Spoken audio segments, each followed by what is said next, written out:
Dnes vás vezmem do zákulisia jedného fotenia.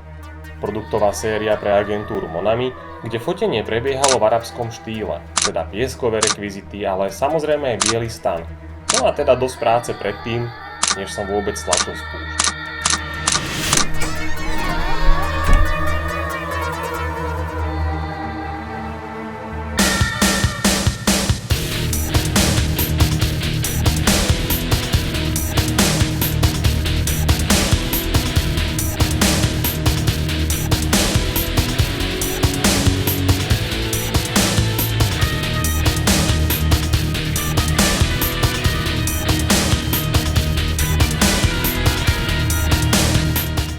Arabský štýl fotiek má svoju estetiku, hľadáme tam teplé tóny, textúry a autenticitu.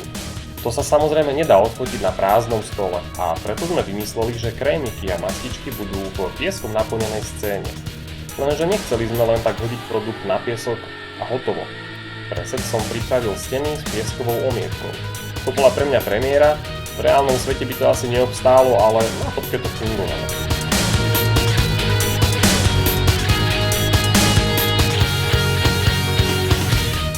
Fotili sme teda dva sety. Prvý to boli produkty na spomínanej pieskovej scéne s teplou a trošku mystickou atmosférou.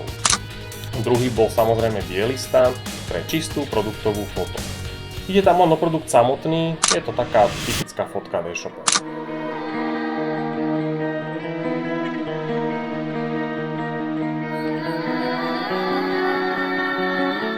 No a to je zhruba to, čo sa deje za zákulisím predtým, než klient dostane finálne fotky. A ak vás zaujíma to, ako to dopadlo, tak výsledky sú na konci.